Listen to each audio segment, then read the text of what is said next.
Take it away, Gina. Thank you so much.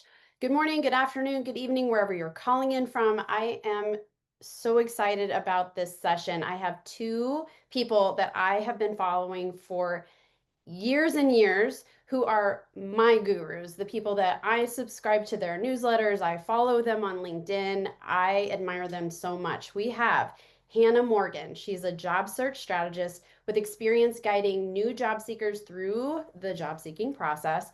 You should be following her. She is at the careerssherpa.net. She provides articles and resources for job seekers. You should subscribe to her newsletter. She was also recognized as a top LinkedIn voice in job search and careers. That blue badge is something that LinkedIn honors people who put out great content. Hannah is one of those people. Kevin D. Turner. Since 2005, TNT Brand Strategists LLC has optimized 7,000 profiles and company pages, plus 4,000 resumes, with access to internal tools to increase rankings, drive recruiter contacts, generate 24/7 exposure, maximize ROA, that's a hard one, Kevin, return on application, and accelerate transitions to dream careers. Most clients get recruited for their dream opportunities shortly after and directly related to their resume and their LinkedIn profile optimization. So those are my two guests. My trusty sidekick is Ellen Recco. She is a former Intel employee. She's an alum now. She is with Lake Grove Jobseekers, which is an in-person job seeking community with 12 plus mentors and about 75 people that are in that community getting job seekers advice. And what I would like to say on behalf of Ellen is if you are an alum who or a retiree who is looking to mentor and guide other people in their career transitions, get a hold of Ellen because they are always looking for great mentors for that community. So thank you, Ellen, for joining me. So what we want to do first is a quick highlights reel of the baseline things that you need to know about the LinkedIn profile because we are not here for the absolute basics. We are here for really deep strategy. So here's a top 10 list. Ellen is going to put it in the chat. You can cut and paste it, take it as you need. You need to have a professional photo. First impressions count. You don't need it to be paid. You just need a great headshot with no arms on your shoulders and all that jazz. So you need to look like you look today, not from 2005. Headline, you need to have a great headline. It is your hook. It needs to speak to the job titles that you're targeting. You need to have a great about section. That is your hello to the world. You have about 2,600 characters to take advantage of. You should be using all of them. Keyword optimization from head to toe, headline down to recommendations, skills in between. You need to make sure that you have the keywords and phrases that recruiters are using to find you. Kevin's going to go into way more detail on that. Your experience section is not a cut and paste of your resume. It needs to speak to the audience about your career, how you got into the various roles, and a few career highlights. Skills and endorsements are hugely important. I can't wait for Hannah and Kevin to go deeper on that, but that is part of a healthy, optimized LinkedIn profile. You want to make sure you have your open to work signal privately. Does not have to be the green banner, but make sure that recruiters know that you're looking. You need to be engaged on LinkedIn, not just making, hitting that like button, but actually adding meaty comments onto other people's posts and then delving into thought leadership yourself and posting. You want to build and curate your network to make sure you have a big, vast group of healthy professionals to reach out to. And you want to be on alert for job search scams, all kinds of things are terrible out there for people. And I actually have Mark Anthony Dyson and two other panelists coming on in October. Isn't that exciting, Hannah? Yeah. Who will be speaking about job search scams. And I did just do a post about Mark Anthony Dyson today on my LinkedIn profile. So Gina, yes. quick interjection here, if I may. Were you or Ellen going to cut and paste that top? There it It's is. me. I accidentally pasted it to Michael instead of the group. So I'm Very doing good. it Okay. now, I just and wanted it to make didn't let me sure. do it all at once. Yeah, I have I to do it just in wanted to pieces. make I'm sure, sorry. because as you said, you were going to Yep. supply it, so they didn't have to take I copious notes. appreciate that. Thank Not a you. problem. Thank you. Well, now And Michael knows twice over. All good. very So good. And for our Kevin, you need to unmute as well as you get started here. So, for our amazing audience, I want you to know you are in good hands. Hannah, Kevin, and I have collaborated, and we have at least 8 big topics to go over. We are going to start off with LinkedIn as a business. We're going to talk about why your profile needs to be optimized and what that means. We're going to talk about building your brand on LinkedIn, how we use LinkedIn for storytelling, and we have a couple other things. I want to get right into it. So, let's start with you, Kevin. Let's talk about LinkedIn as a business. One of my favorite things that you say is it's simple math. You need to put in what the recruiters are looking for. So please take it away. Well, absolutely. And I appreciate the intro. I'm real excited to be here because a lot of the people that I follow are here, which is fantastic. Um, Thinking about LinkedIn as a business itself, it's a great site. It's got a lot of social good, right? We get value from it. We can use it for free. We can pay to get a little extra features here and there, but often we forget it is a business. And what's interesting about LinkedIn as a business, it is the only social media site that has been wildly profitable since year one. It took Facebook 23 years to make $1. LinkedIn has been making millions since the very beginning. And the way they did this is they looked at really kind of targeting the recruiter market, owning that recruiter market, right? Building the largest database of resumes available. Now, if you think about it, your profile, if you get into your profile and you actually look at the code, if you look at the source code, it's not called a profile, it's called a resume. LinkedIn is in the resume access business. It's a $17.4 billion organization. That's their annual revenue. 11 billion of that comes from Recruiter, which is that tool set. Now, LinkedIn was really smart because if you build this big database, and anybody who joins can see anything they want in that database, well, then why would you pay for Recruiter? Why would you pay $11 billion, right? These people who are really running Recruiter, it's $1,000 a month per seat. It's not cheap, right? So LinkedIn looked at that and they said, you know what? The concept of 6 degrees of separation. Within 6 handshakes, you can meet anybody in the world. The more of the first handshakes you have, the less of the others you need. Well, LinkedIn looked at this and said, if we're going to build a database based on the 6 degrees of separation, we're going to cut everybody off at the third degree. And that's why you can't see fourth, fifth, and sixth degree connections. That would be technically part of your expanded network. You can't see them. LinkedIn has limited you. That's where you got to pay for Recruiter or pay for Sales Navigator. Now, when you really think about it, we're not the main customer of LinkedIn. We're actually LinkedIn's product. They're selling us, right? They're selling us to recruiters. They're selling us to companies using Sales Navigator who want to do business, right? And so if you think about that, if you want to be pushed ahead of everybody else in this process, you want to be the perfect product for a database driven business. And so that's really what we're going to kind of focus on today is how do we become that perfect product so that everything else on LinkedIn lines up, so that they promote us, they push us forward. When somebody does a search, it's Gina that comes at the top, right? That's what we want. And, there's several ways we'll go into those. But if you think about a database business, timely, accurate, searchable, right? And complete.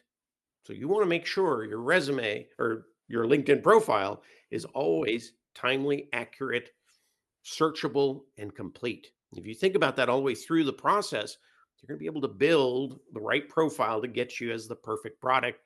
And that's where things happen on LinkedIn. That's such a great recap. I hope people are actually taking notes on that. Hannah, I think we also need to talk about market value filters and the importance of that for the job seeker. And Kevin is really our guru on the market value filters. He's the one who sort of developed that Coined it. yeah. And it's so important. And here's the important thing to note. LinkedIn has evolved. Back when I created my profile a long time ago, right? We didn't have these filters, but LinkedIn has put them in there. And it's really important that I now know what those filters that they exist. So market value, I know like Kevin add anything that he needs to add to make a lot of sense out of this, but basically market value stuff is filters allows us and other people to use a common language. You know how there are 1,000 different ways of saying customer service, customer support, right? So LinkedIn has tried to be better at getting people to standardize some of the job titles they use across for the people creating profiles, but also for the recruiters. So you'll see every job title allows you to start with a pull down menu. It's a great thing. This was the one that tricked me, and Kevin told me about this and I had no idea, was education. When you go to your school and we back then when I first entered it, I just said, Bachelor of Arts and Humanities, but there's actually a pull down menu. So I can select the right degree. And that matters because even though it's been a very long time since I've been out of school, I want to have the right accurate data, right? And I want people that might be looking for me because I attended this college, maybe we're alums. I want them to find the right information. And that's about accuracy, right? So these market value titles allow us to be more consistent with the information that we are adding. So it's there are a lot of different places, Kevin. So it's job title, education. Those are two that always come up to mind. And then Location, Oh yeah. right? And LinkedIn, believe it or not, has changed the location database about 3 times in the last 6 years. So if you updated your profile and maybe you added a position and it was 6 years ago and you had a location, in my essence, it was Dallas, Fort Worth. They used to call it Marketplace. Now it's Metroplex. Well, if I left Marketplace in there and a recruiter was looking for me to somebody in this big Metroplex, they couldn't find me because my market value filter belonged to an old database that LinkedIn threw away. So anytime within the profile, when you are typing, if you see a drop down box appear, you want to only select from that drop down box. And I look at it like Library of Congress right now has 1 billion books, right? LinkedIn has 1 billion 3 profiles out there, right? If we all make up our own little Dewey Decimal System, right? Remember that, going to the library and doing your Dewey Decimal so you could locate the book out of the billion? If we all made up our own and then we put the book on the shelf, nobody else would be able to find it. So what we're really doing is we are locking ourselves into categories that are searchable. And that's how you get found. As you're typing in these filters, if they give you the drop down and you see, okay, it says international director, but I want to add on there of enterprise software, you've now just lost the market value filter. So you want to make that description in the description below, right? And companies are funny because I think sometimes on purpose, they obfuscate our titles. They give us the craziest titles in the world. We learned this. We did the transition for the head of HR for Yahoo many years ago. And official title, this is what HR had. This is what was on the business cards. Everything else was Cloud9 Navigator. Sounds like he sells a cloud product, right? He was Chief Human Resource Officer. So we changed it on LinkedIn as Chief Human Resource Officer, took it from the drop-down box. And in the description, we put as the Chief Human Resource Officer with Yahoo, internally known as the Cloud9 Navigator. I did this, right? So you're being very upfront, you're being very honest, but you're going to use a title that the system understands. And believe it or not, those market value filters, they didn't just make them up. They're what are consistently used. And the same thing even happens when you're applying through an applicant tracking system. It's looking for things that it can identify. It's using the same database in the actual title areas. So if you learn it on LinkedIn as you're building your profile, bring it over to your resume and you're going to be doing much better. They're going to understand how you kind of fit in. But location, titles, believe it or not, uh, whether you're on site, remote, in a job area, the type of work you're doing. And this one is interesting because as you go in there, normally we like to say full time, and it has a list. There's about 8 of them on there, goes all the way down to seasonal. Well, it's a Mm. ranked list. So this is a market value filter that says we're going to rank you depending on what you choose. So if you choose seasonal, that's not as good as full time, right? So LinkedIn's kind of giving you some clues. This one has more value. And if you want to think about how your profile's ranked, think about it like Google, right? If you still use a search engine, if you're not using Perplexity or something else, ChatGPT, if you're using a search engine and you put in your terms, what you want to find, and it spits back, pages of here's what we found. How often, as an individual, do you go past page 2 or 3 in a search result? Mm-hmm. Most people will retype the search before they go to page 4. Well, LinkedIn's doing the same thing. It's saying, okay, recruiter, here's 1,000 search results. And they're going to start with page 1 because that's the closest matches. And that's going to give them 10. They might go to page 2. That's going to give them another 10. They're probably not going to get past page 3 and 4 and page 150, Mm-hmm. right? So everything we do to be that perfect product helps us stay at the top, up at the first couple pages of the search result. And that's why it's critical. So we got to respect these market value filters and understand if we go outside of them, we have now put ourselves on the other shelf. You ever been to the other shelf at Walmart? That's where we are. If we don't take that market value title, we're like, I don't know where this goes. It doesn't belong anywhere. And it's Kevin, is that strange like the things land next of to more misfit strange. toys? You know what I We're love on about the other this? shelf. What I think is so important about this, Kevin, is there are people inside of these big companies like an Intel where there are possibly job titles that Mhm. don't suit the market value title now. Even when I go back to my old stuff from when I Yeah, was at Intel, I was called, something else other than like recruiter. It may be something, there were other titles. So go back and look at all those titles and make sure you're mhm. using the drop down menu. That is one of the big takeaways, from Huge, huge. this conversation. I have 3 questions in the chat. I'm going to attempt to kind of lob them out because I think that Mhm. they'll work at this point. So we have one. I've been a LinkedIn premium member for years, and they have a newish feature that doesn't seem fully baked. Do you have any Mhm. recommendations on how to best leverage the My Jobs section of our profiles? Uh, that is one that's kind of half baked, and it's not unusual for LinkedIn to get there. If you think about how LinkedIn started, it was pretty simple. I remember until 3 or 4 years in, you didn't even have a picture on your profile. It was that basic, right? And so they've just been adding on coding on top of coding on top of coding. I call it spaghetti coding, right? If you change something, you break something, you break one of the noodles, and one of the coding goes astray. So sometimes what ends up launching, like My Jobs, it's not really what they want it to be, but it's what they can make work. And then they're trying to see how do people use it?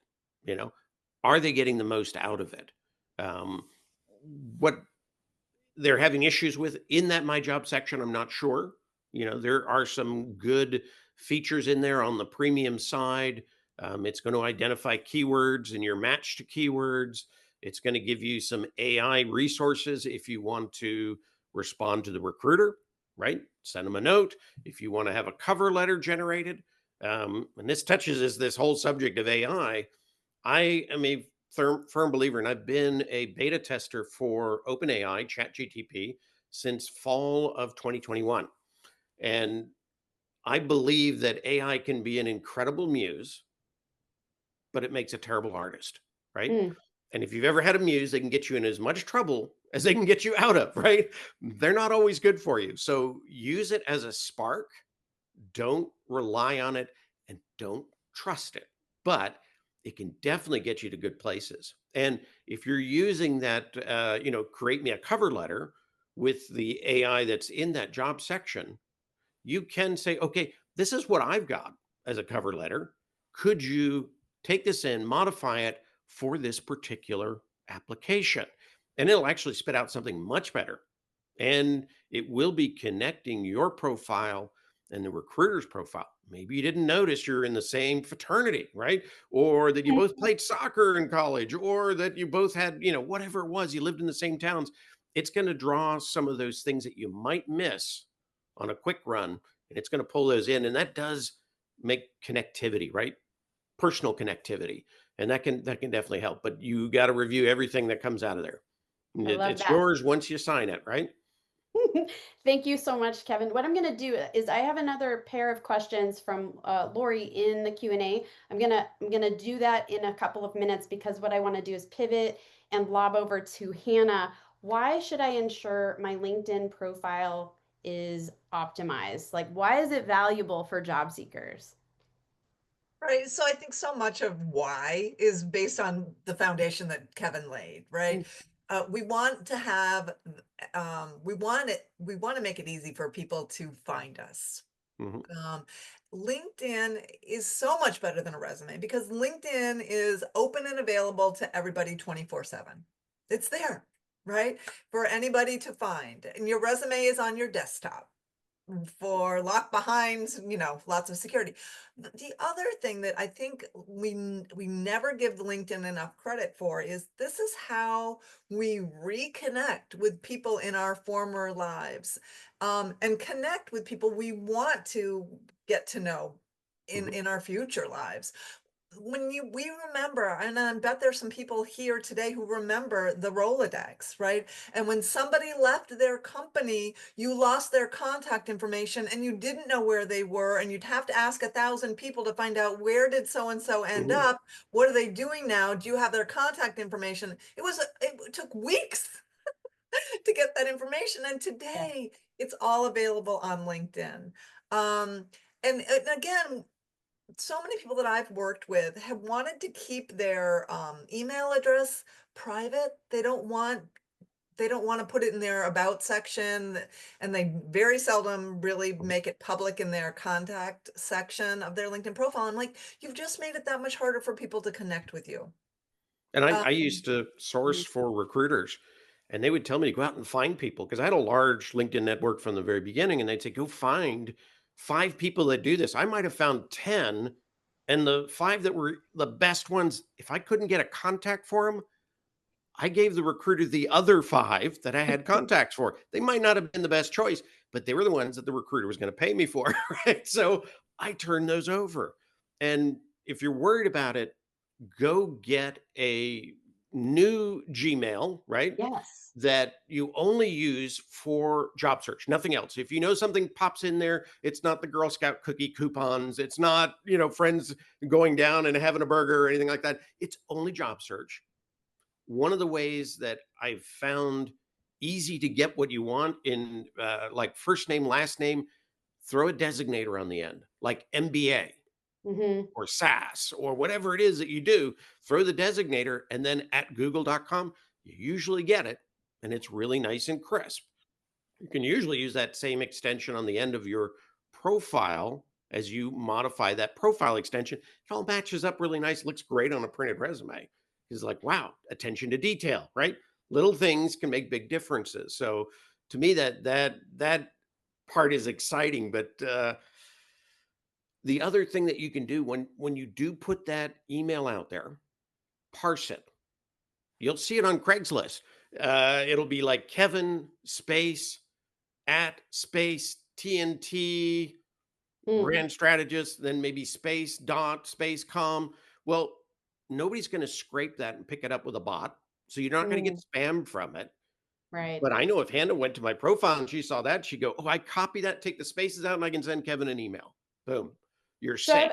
I've got a quick question for both of you because I'm gonna make a guess that those of us here on the panel are over 50 and may have had older email addresses like a Yahoo, Mhm. AOL, etc. Would you I have my opinion. What is your opinion about dropping those and making sure you have a more modern email so that you can avoid age discrimination? I don't know anybody under 40 that has a Yahoo account, Right.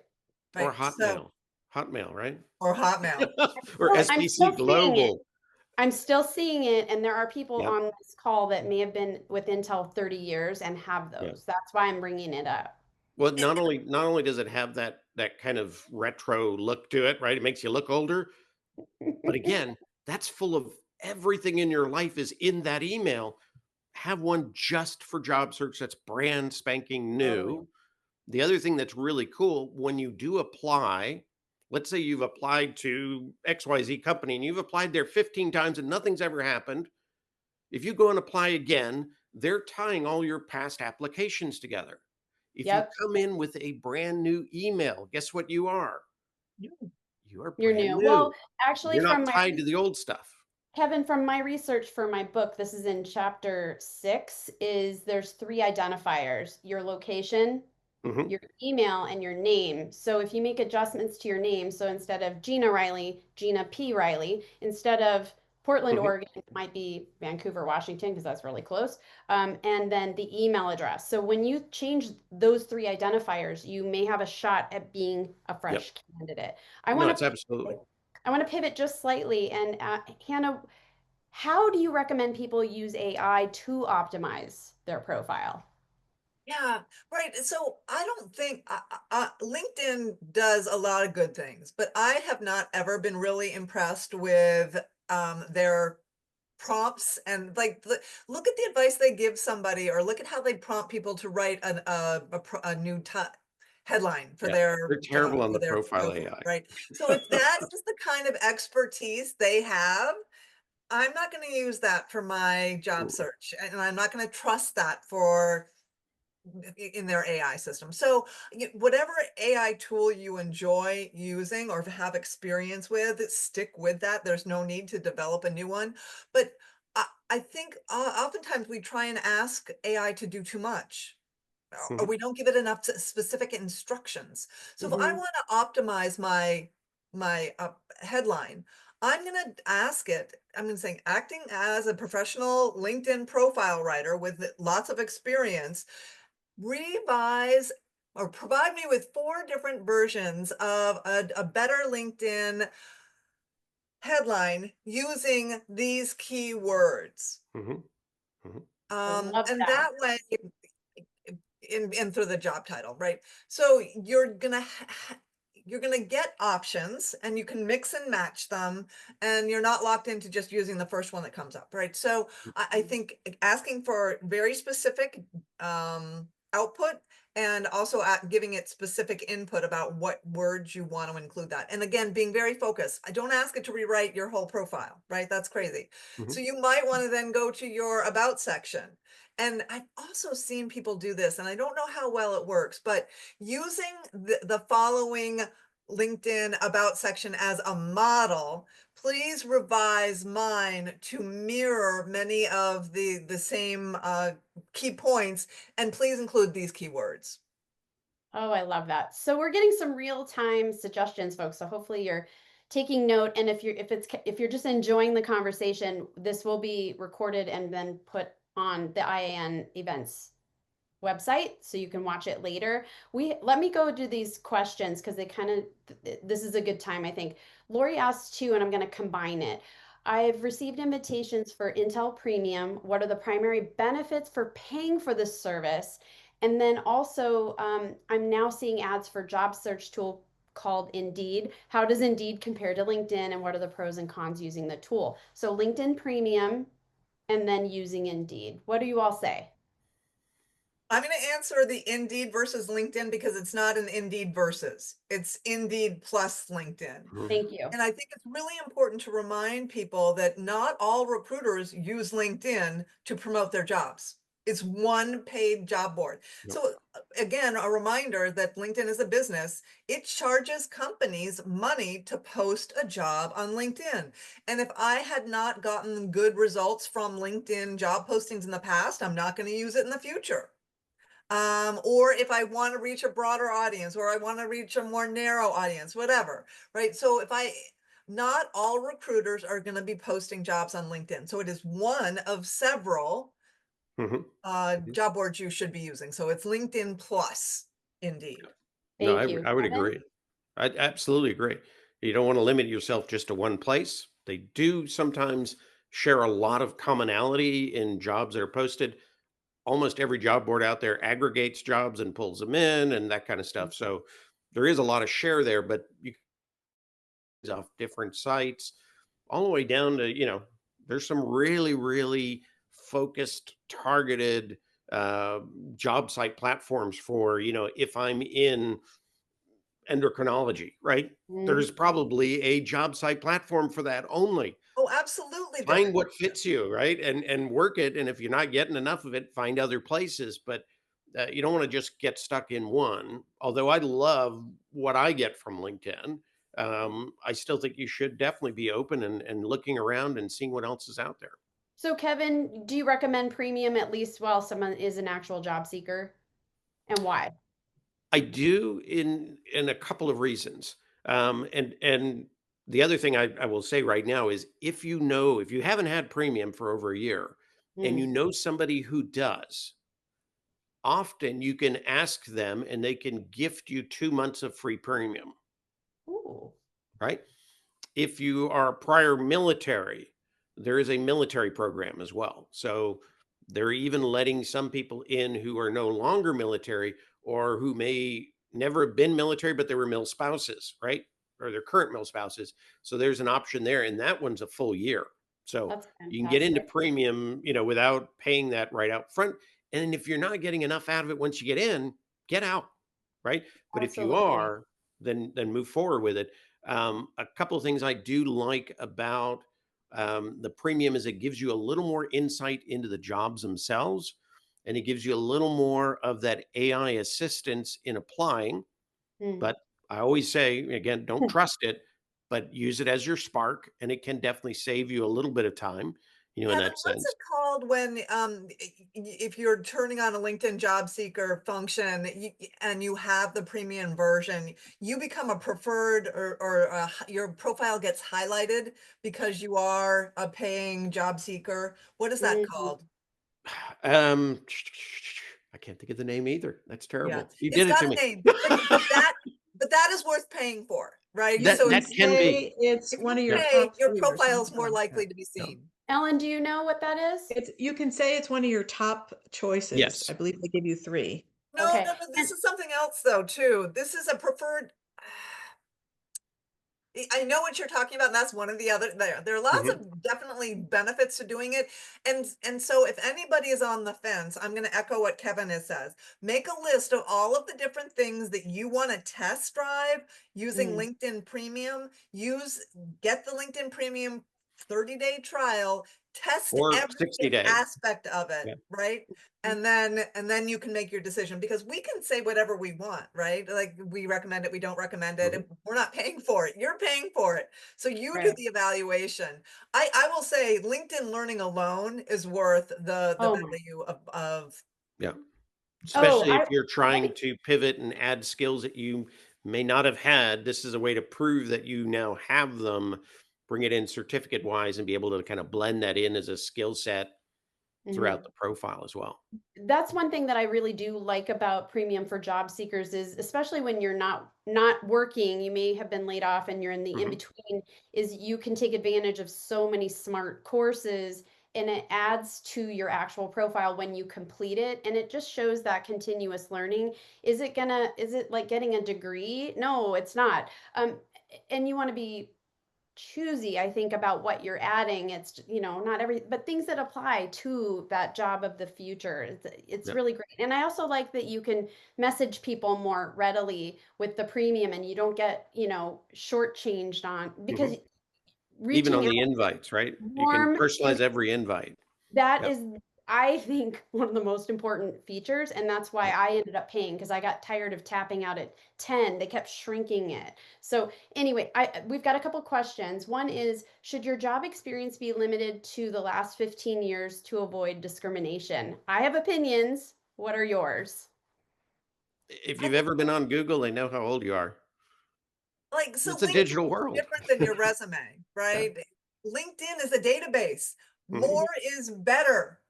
And if you've chopped off some older experience, maybe there would be something there that somebody would be looking for, or maybe there would be a job listed and they used to work at that same Mhm. company. So in my opinion, more is better, and I'm not going to worry about age discrimination necessarily on my LinkedIn profile. I can control my resume and I'll make sure that's fine-tuned, but I think they're two different Yeah. purposes. I have And a very hot I question for you both, Kevin. This is huge. And I think I learned this from you too. Education. I used to tell my clients, especially who are over 40, to take the education dates off. And now I've had to go back and tell them to add it all back on. Can you tell people why they want the education graduation date? it goes back to rankings, right? If your information is complete, you're going to be higher ranked than somebody who is incomplete.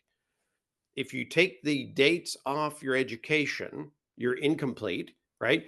And the reason that recruiters want those dates is if I have to verify very quickly that you actually have a degree, which is the number one thing people lie about in this process is degrees, right? If I have to verify it, I need minimally, your name, the school, the degree, and the date. I went to UT when there was 70,000 students at my school, and there were 40 Kevin Turners. One of the reasons I picked up Kevin D. Turner very early on was to separate that. But if I don't give them the right information, they can't then verify, and I'm going to go down to the bottom of the list as opposed to the top of the list. I'd rather be in that consideration.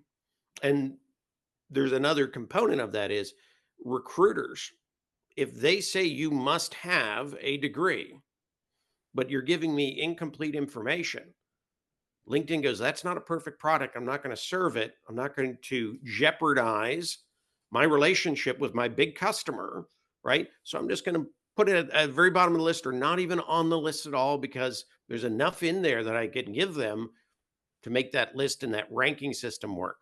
And so So that's the other piece of that.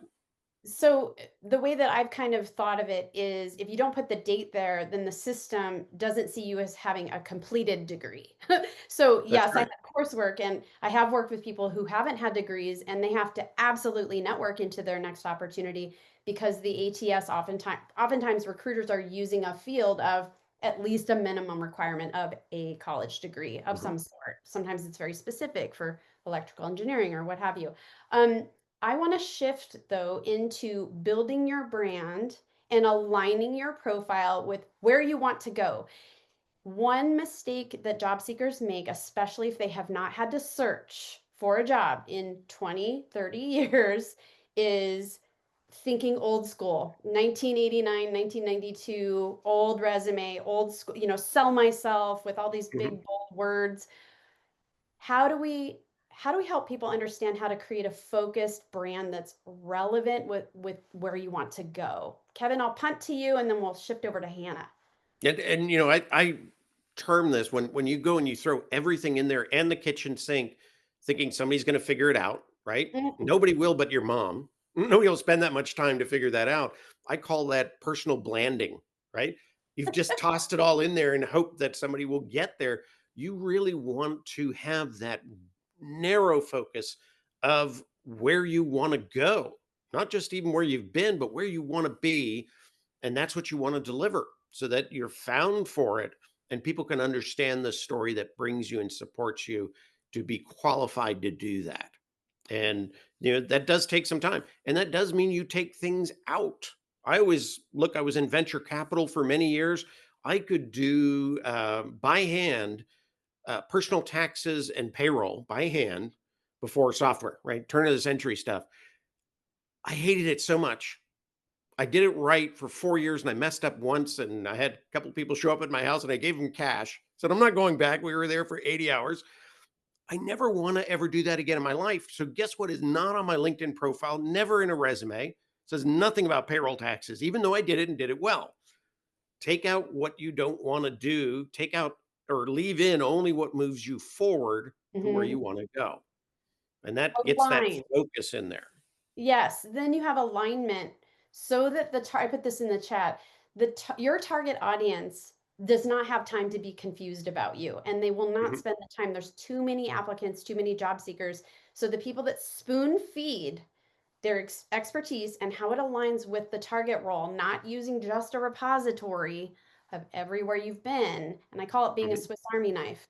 What are the sharp tools that you're going to showcase on your resume, on your LinkedIn profile, and when you speak to people in your storytelling? Hannah, Well, what would you say So, about so how let to me reduce the risk? we we want to be found, right? And our chances of getting found, if we've used the right terminology, if we've explained our successes, much better than if we just, there are a lot of people that I've worked with that say, I don't want to include a lot of detail underneath that, I want the mm, person to pick up the phone and call me. Like, it doesn't work that way. If there's not no. enough information there, they're going to assume that you don't have it, and they're going to move on to the candidate that the profile it does. So we have to put information there. I think the really good news is that, again, LinkedIn, we're not limited to a 2-page max, right? Mhm, So we do have the capability of listing a lot of different things that we may have done underneath a job, the things that we enjoy doing, right? mhm, So if leadership and mentoring is something, then definitely have a bullet about how you mentored somebody and the outcome of that successful mentoring. Like, you can put a lot of different things underneath each job because you're not limited to 1 page in length. And a lot of people will complain, I can't fit all of this stuff in 2 pages. Well, you're going to have to edit some. yeah. So LinkedIn is online content. We want to make sure that we have really done a good job providing accomplishments that we know that are relevant to the kind of Mhm. work that we want to do next, or at least they're things that we really enjoy doing and we wouldn't mind doing them again, to Kevin's point. Don't mention stuff that you never want to do again. And oh, by the way, when you go back older in your work history, don't tell me how you solved a Y2K problem, because that Y2K is not the problem that we're solving for today. You Yeah. solved a very important problem, but don't refer to it as Y2K. We have a couple more questions that are coming in. I want to just make sure we have 15 minutes left. I've heard that it is said by the time a job is listed on LinkedIn, you're already too late to apply because the job listing is exposed internally and with recruiters that have been working on their contacts, to do the searching to fill the role. Do you have any opinions about that being accurate or not? It's absolutely true. And you just need to look at your own company and how the last person got hired. It happens Mhm. every day. And it's not just LinkedIn, it's any job board. When there is an opening, talk to your manager. The first thing they start doing is, hey, Betty's leaving. Who do you know who might be a good fit? They start the internal networking first. That's Yeah. always. So it's not anything new. It's nothing unique. It's been going on forever, right? And that is one of the reasons why we recommend that you network, have conversations with your past colleagues, because they may find out about a job before it's opening. You Right? want to get referred. You want the referrals. I have a saying, and it's Yes, networking so always more beats like not working. And that's it's very direct. But at the same time, I've had 5 pivots in my career. 2 of them have come from applications that weren't really fresh, but I knew how to match them, right? I knew how to speak the language, I knew how to deliver the results. And so I always say networking is number 1. It's the best way to get in. It drives the most momentum, but applying still can work as well. Just keep the balance, right? Most people just apply, apply, apply, apply, and that's all they ever do, and nothing happens. And that'll drive you absolutely crazy, right? Apply to less, network more, but still keep the apply in there. And the other thing that I find fascinating, especially within LinkedIn, is what recruiters see on the other side. Things like, how many connections do you have inside our company? Are you following our company? Are you commenting with individuals who are posting? Those are 3 things that people don't even think about on LinkedIn, but the recruiter is seeing that on the thing, and that's moving you up that ranking list, you know? Mm. super point. So That's really great. huge in Yeah. in that sense. So that's technically digital networking, right? So I love don't. that. Thank you, Kevin. And I want to thank Ellen because she's doing an amazing job with the chat. She's putting in some of the quotes from these two amazing panelists. And she's also done me a favor where she's going to add a couple times the links to Hannah and Kevin's contact information, because if you're not following Kevin's YouTube channel, first of all, and if you're not subscribing to Hannah's newsletter, you are severely missing out. I am a subscriber of both. We are winding close. We have a couple more questions. I'm going to try to get to them. I want to talk about branding for storytelling and how we showcase our expertise and personality. And the reason why I want to make sure we squeeze this in is for those of us who have shied away from being on social media and being showy. There are resistance among people about showcasing thought leadership, showcasing who we are. And I'm not talking about pictures of us on a beach, but how do we show up as a human being but professionally? What do you recommend? I'm just going to say something, and then because Kevin has so much to say about this too, but I'm going to say one of the things I don't think that we pay enough attention to is the fact that our activity section on LinkedIn is viewable to everyone. Mhm. So if I want to get a snapshot of what is Gina doing on LinkedIn, right? I'll just go to her profile and I will see the posts that she's liked. I will see the comments that she's liked. I'll see anything that she's posted, plus some other stuff. So that to me gives me a really good idea of who Gina is, what's important to her, what she's doing, what she's saying. And so a lot of people say, but I don't have any unique thoughts. Well, you may not, but you have friends and colleagues that you can interact with.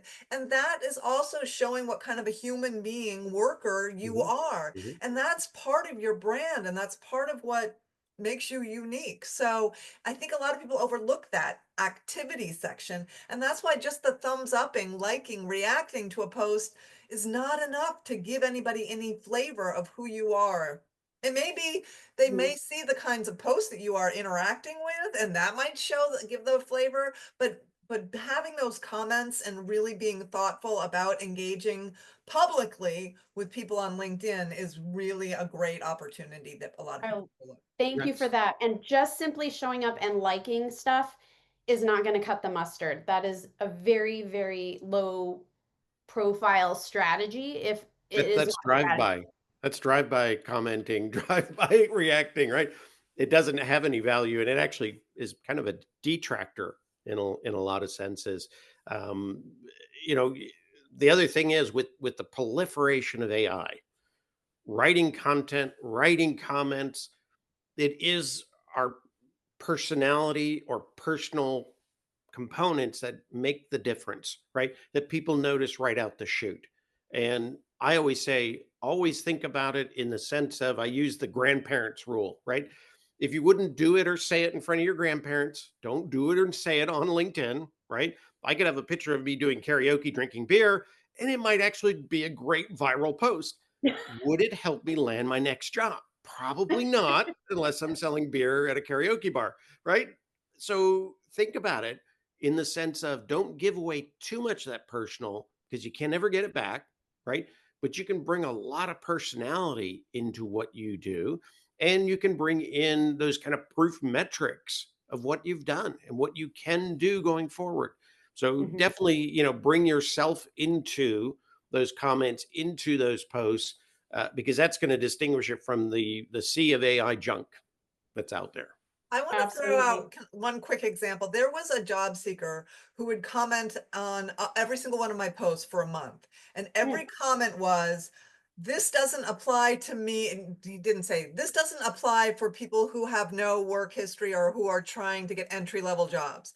This doesn't apply to every Mm. time I left a poem, every time I posted, he would leave that same comment. And so I went to his profile, and you know what? By looking at his activity, I could tell he was leaving that same comment on other people's posts too. I'm like, okay, so this is a huge red flag. If I am seeing this, any potential Oh employer yeah. can see this. And that There's a is big not culture reflecting culture well. fit red flag, right?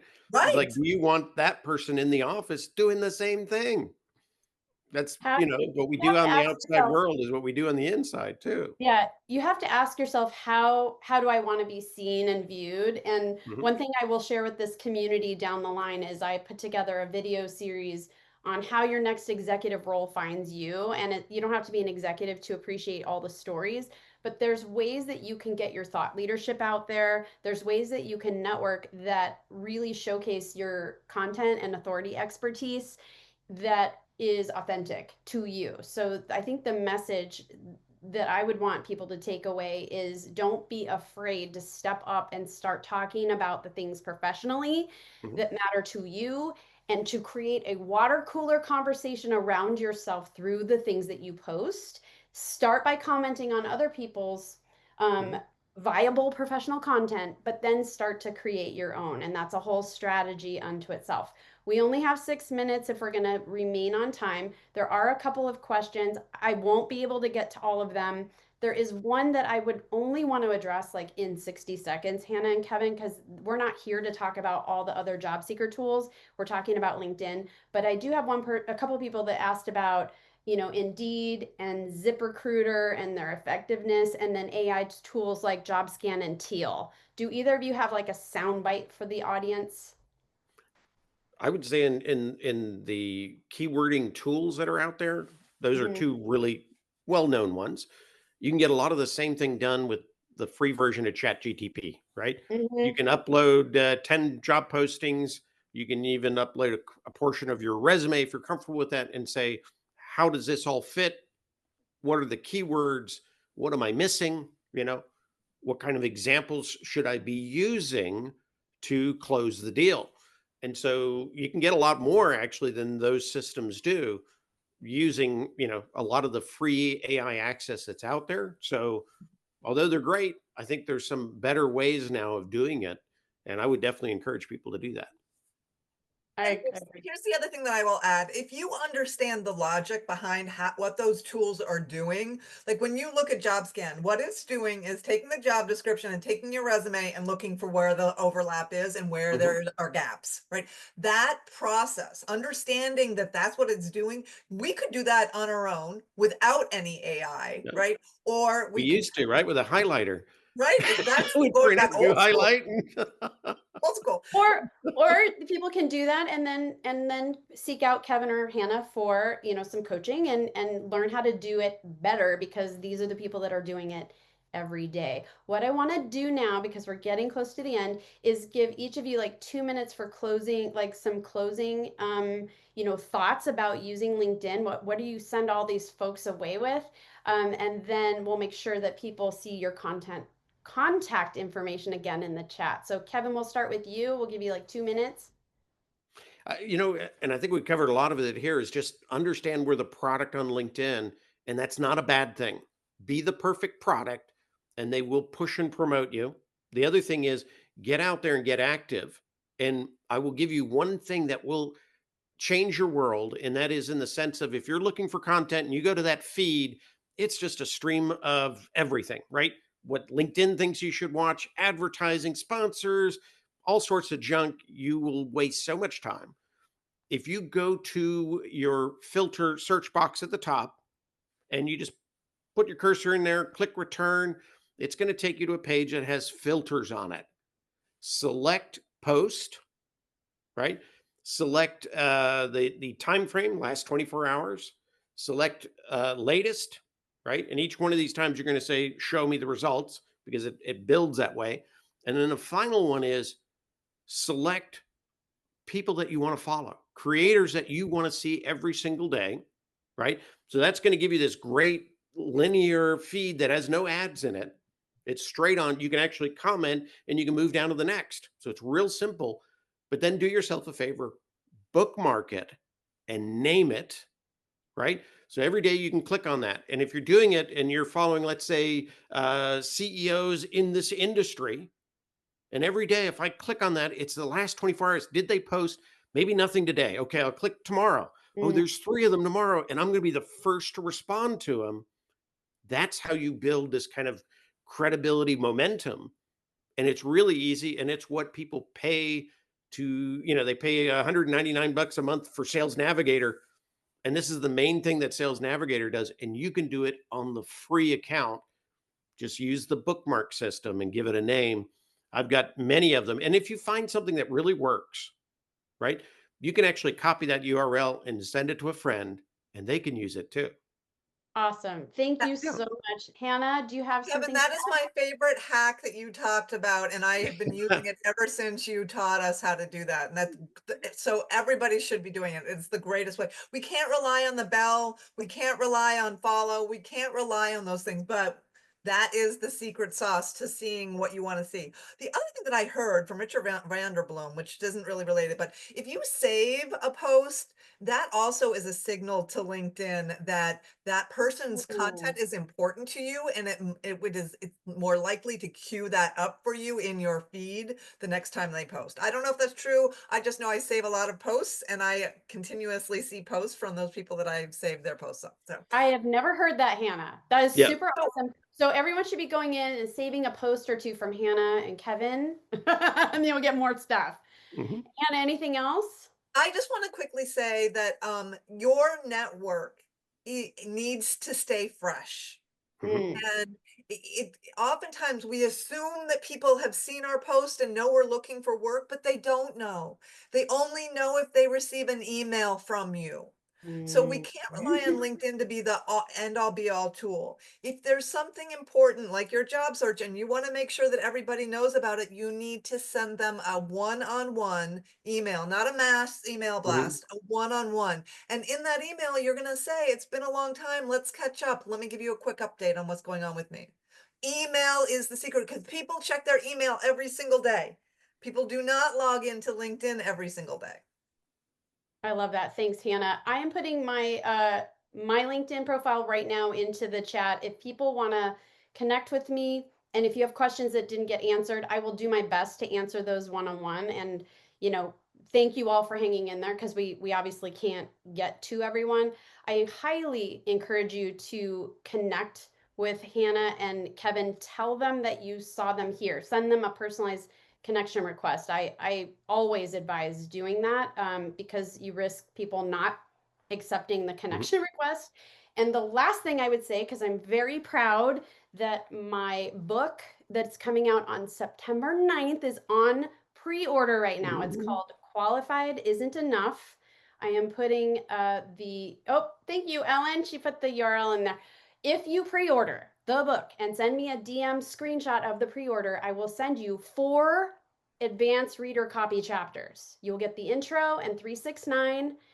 Number 9 will help you build a thought leadership strategy. So you can actually use the book today if you want to pre-order. So thank you all for letting me do that little promo. Kevin, Hannah, you both are so amazing. I so appreciate you being here. Ellen, thank you so much. People, if you want to be a mentor, please contact Ellen because they really could use your help with the 75 people that are in that Mm. job search community. Howard, I'll kick it back over to you. Thank you, Gina, and a huge thank you both to Gina, Ellen, Hannah, and Kevin for yet another outstanding session with great actionable suggestions. We sincerely appreciate you sharing your time and your expertise. As Gina mentioned, the recording of this session will be available later this week at the intelalumni.org/events website on that page. And if you think you missed anything or you just want to go back and review things, it'll be there within the next couple of days. When you visit our website, you will also see a contribute link at the top menu bar. If you value the programming like this Path to Next series, our thought leadership events, and many new programs that are currently in development that we continue to provide at no cost to our members, we respectfully ask that you at least consider making a non-tax deductible contribution to IAN to enable us to continue delivering this programming that you value. With that, to both our attendees and our panelists, thank you once again for your participation, your engagement, and have a great week. Mhm. Thank you, everyone.